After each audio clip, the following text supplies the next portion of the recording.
Hi, my name is Stephanie. I'm a student physical therapist assistant from CBD College. Today I'll be talking to you about venous ulcers.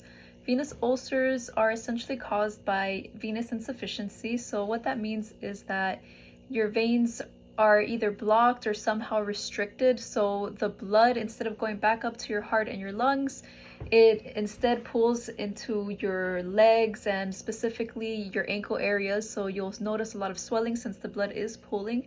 From so much pressure, this then becomes an open wound. So an ulcer is essentially an open wound caused by venous insufficiency.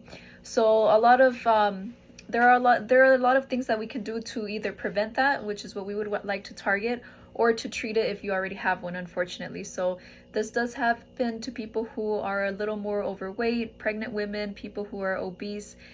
This happens if you're not very mobile or if you're standing for long periods of time because you're putting a lot of pressure into your veins are then restricted, blocking the blood flow, and then blocking it from going back up into your heart, like I said. So instead, it causes inflammation, a lot of pain, and then it bursts open. So some interventions that you can do to treat this if you already have this condition. The best thing to start with while you're resting, because when you're resting, of course, you're not going to be doing exercise, you're not going to be getting any circulation in your legs, which is where we need to get that blood flowing.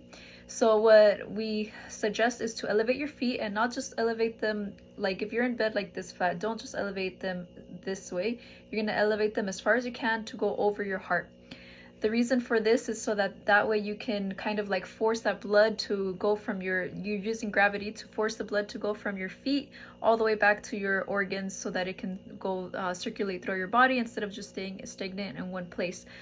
As far as also preventing these, if you're standing for long periods of times, or you're pregnant and you have a little bit more weight on you, we do recommend compression socks that you can use, and they go up to about underneath your ankle, your knee.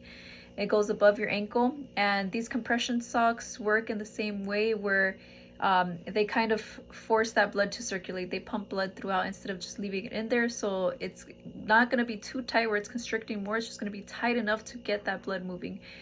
Another thing that we can do, of course, just to prevent it in general, is to get our bodies moving. Even if we can't do too much, we can't handle too much physical activity, we recommend, even if you have to do it sitting down, you can do ankle pumps, do active range of motion, which just means to move your leg by contracting your muscles. So you can do these movements here. You can also even do assisted range of motion if you can't.